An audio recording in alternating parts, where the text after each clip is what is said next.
A veces, en mitad de un viaje, te encuentras con una historia que no esperabas. Eso fue exactamente lo que nos pasó al conocer a Folke West, una figura muy ligada a la televisión de viajes en Finlandia. A lo largo de su trayectoria, ha recorrido más de un centenar de países y ha participado en cientos de documentales y programas, convirtiendo el viaje no solo en una aventura, sino también en una forma de contar y de entender el mundo. Pero en Folke no impresionan solo los números. Lo que realmente llama la atención es su energía, su curiosidad intacta y esa manera de enlazar comunicación, aventura y visión personal. De la radio a la televisión y siempre en movimiento, su trayectoria representa a una generación de narradores que hicieron del viaje una experiencia real, imprevisible y profundamente humana. Y quizá por eso, hablar con él no es solo escuchar a un viajero, es asomarse a una vida entera dedicada a explorar, observar y seguir hacia adelante.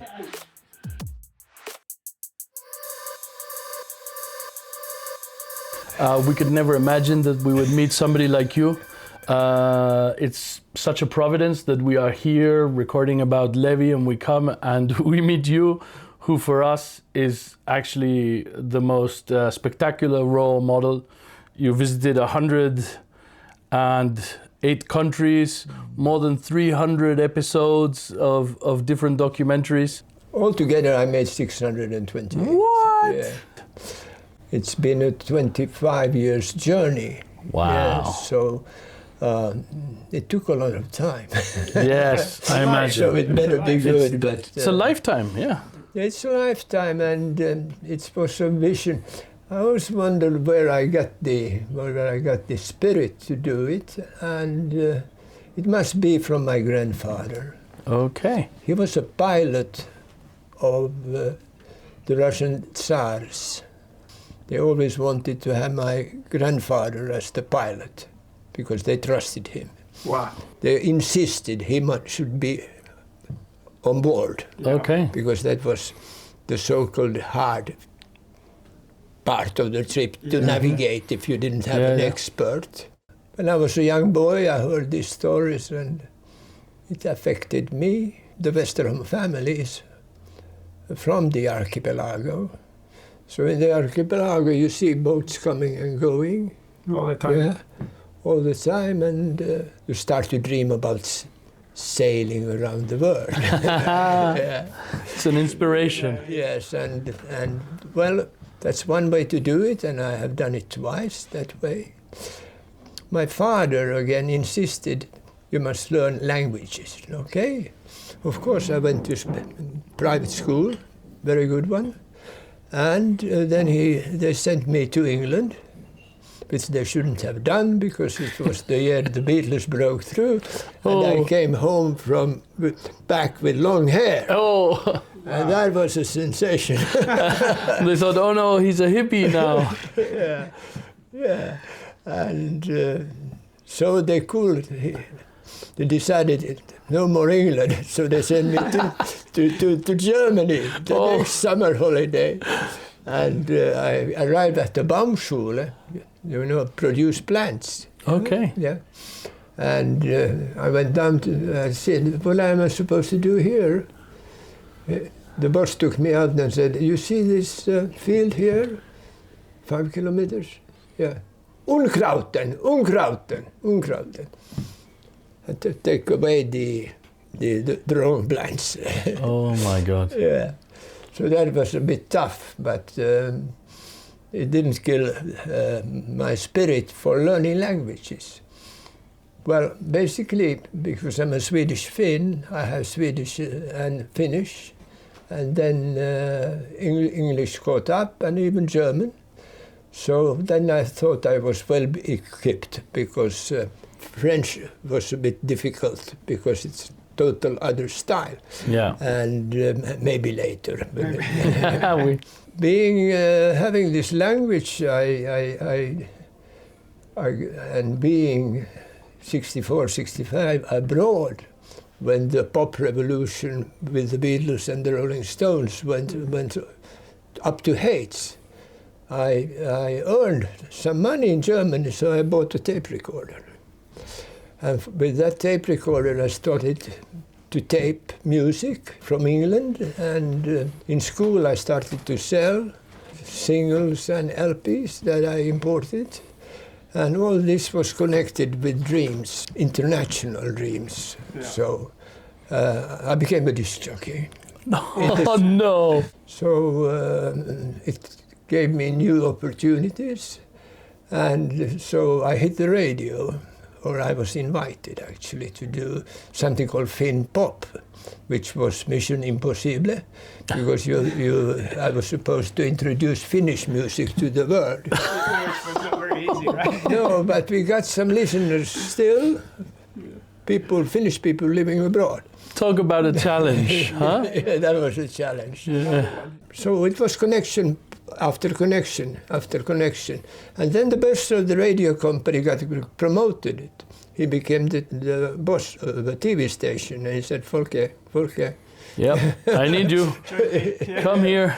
Yeah, and the boss said, no, you have to choose. Will you become serious or do you want to travel the world? I said, travel the world. 100%. 100%. And one of my friends decided to participate in a race around the world, and he invited me to join him. But that boat was, half sunk already before it. Ooh. And it was the slowest of all the boats participating. So it became quite dangerous. Ouch. And because it was a boat that has been rebuilt, earlier used as transporting sand. Okay. Yeah, so... It was not the best boat for that. No, but it was, fortunately not.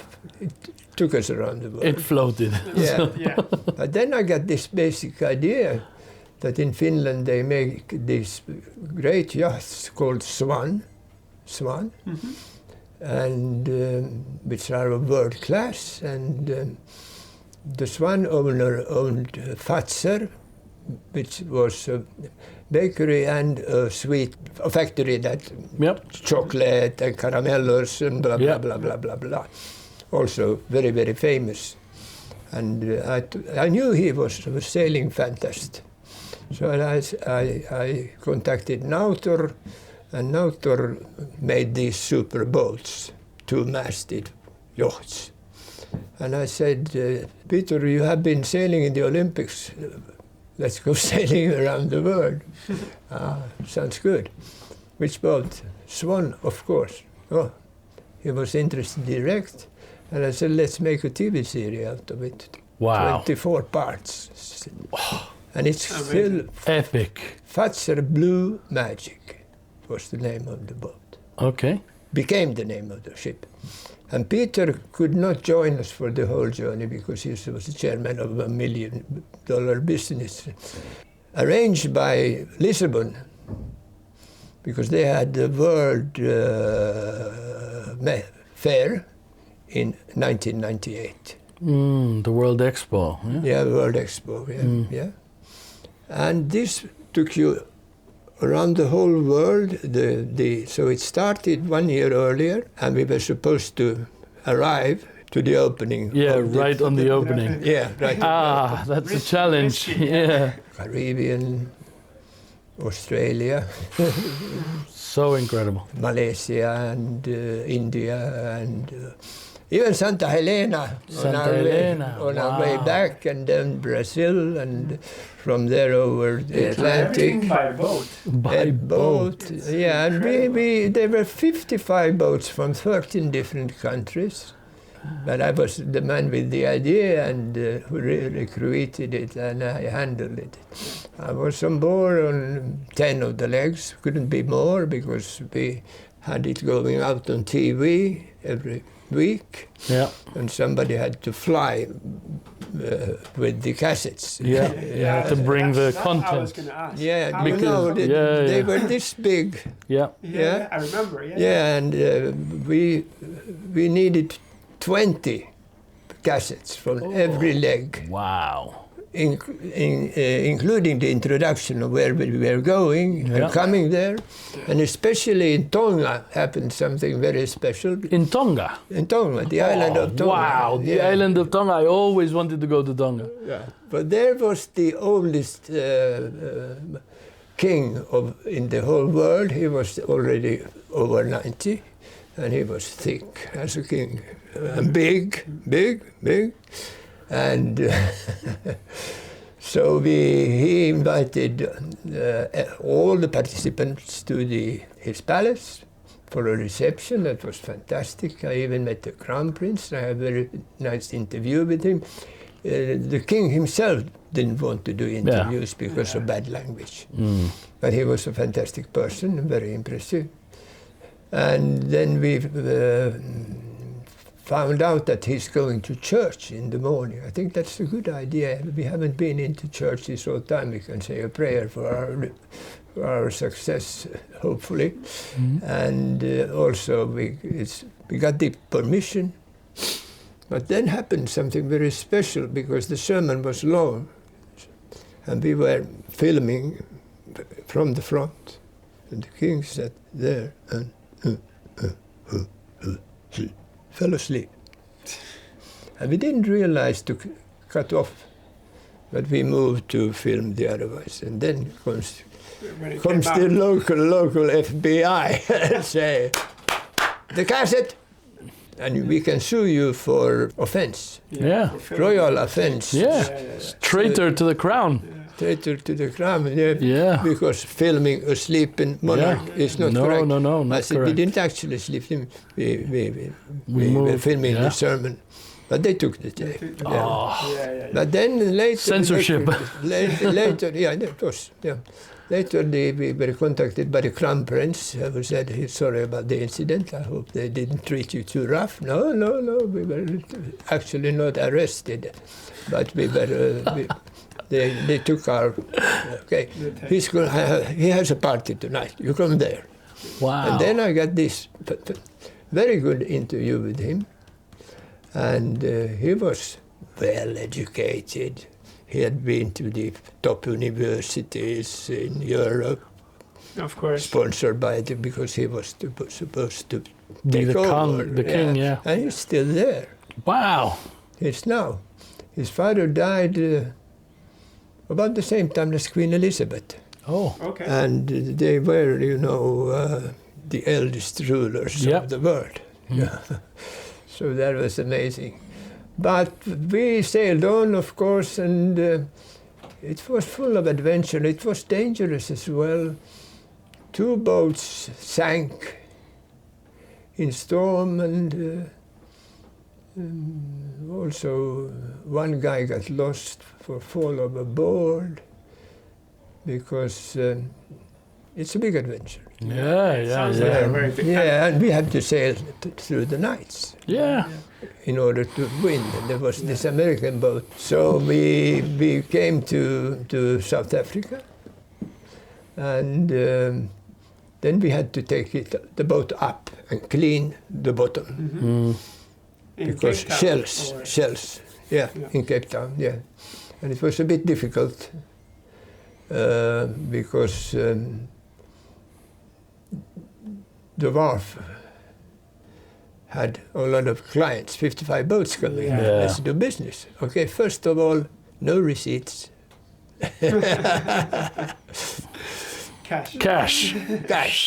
Well, so how much will it be? Well, it was 45,000 or something like that, including service and scrubbing and mending of the sails. And before that, we took the boat out. It was in Cape Town, we had Cape Town in the background, and high mountains and full sails, and Fazer Blue Magic painted all over the boat, and blah, blah, blah. And so we made a 30-second TV spot for Finnair. Oh, for Finnair! Yeah, I called Finnair and said, now we're always in home water. And you fly all over the Atlantic. So now I invented a contest within the contest. Okay. And it was called Finnair Atlantic Cup. Wow. So they bought Maximizing the opportunity. Yeah, and it's only 50,000 without the receipt. Cash. Wow. Yeah. You became very creative to make it happen, huh? Yeah, I had to, because we would have never won. Yeah. But when we Never went give to up. Santa Helena, from there to Caribbean, and it was very special. And we and the last leg was from outside an island outside Lisbon. What's the river that comes out from Lisbon? Well, on the last leg that took us in against Portugal, we had this problem that there was a time limit. Normally we had no problems with the time limit. Okay. And if you didn't make the time limit, you were disqualified from that leg. And then the American boat would have won. That was only a few points behind us. So we were desperate to get there on time. But unfortunately, the wind died totally. And we put sails after sails after sails after sails. And nothing was working, no? Yeah, then the captain who said, we can't do it like from this angle. We have to go back out and come in from a different angle. Yes, it was a horrible decision. Of course, we made it.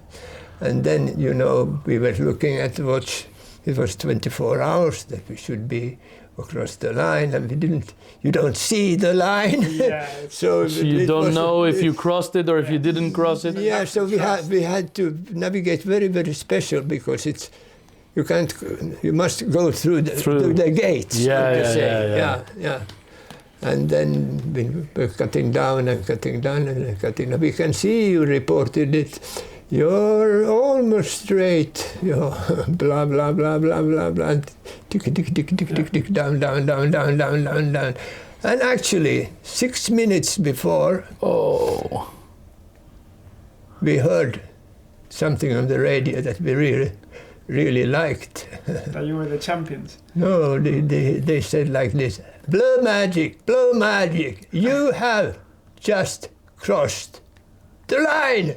Wow. Yeah, that was one of the most special moments in my whole life. Yes. So and only 6 minutes to go. Yeah, it was crazy. Totally crazy. After that, we were the whole summer in Lisbon, and kings and presidents and blah blah blah. We were on it was one of the main attractions. Yeah. You could come on board and you had the winning boat. Yeah, winning boat, let's say. Yeah.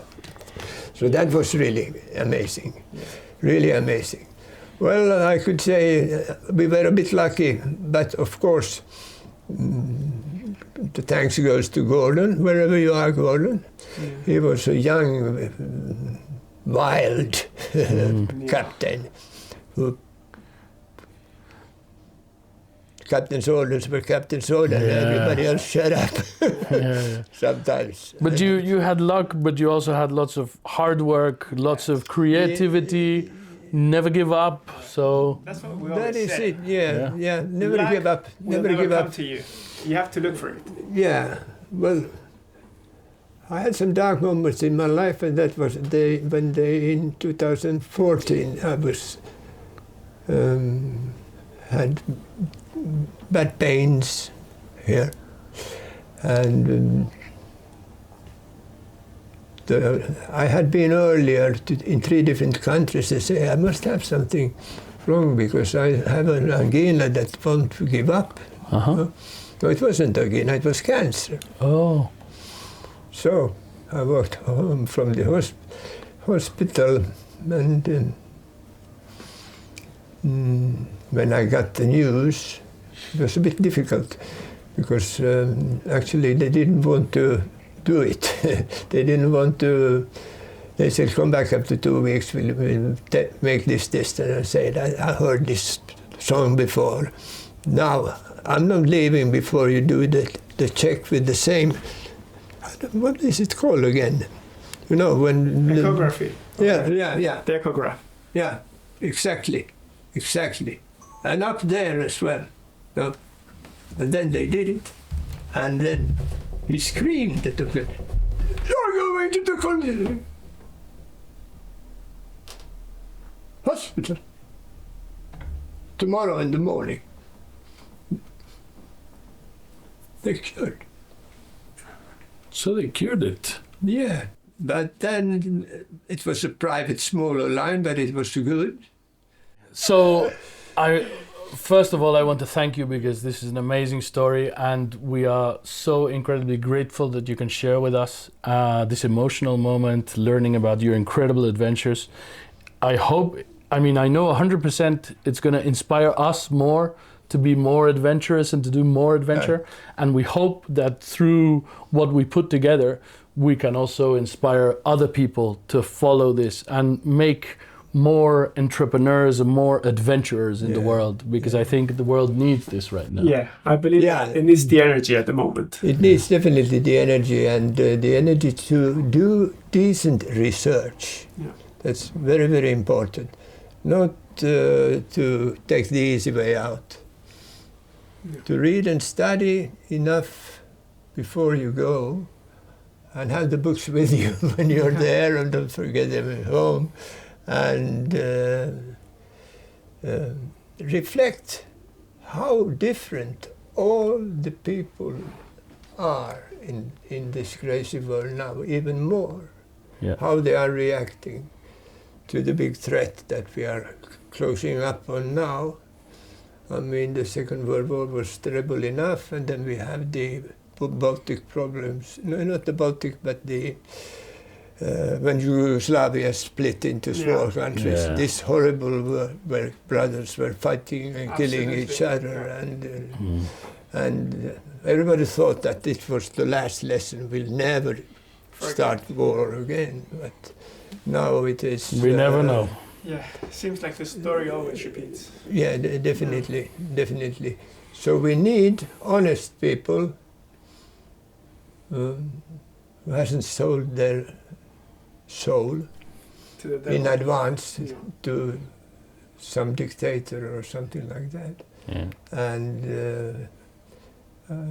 the more we work internationally, we normal people, the more we build bridges that want to stop the craziness and want to think that humanity comes first. comes first. Yeah.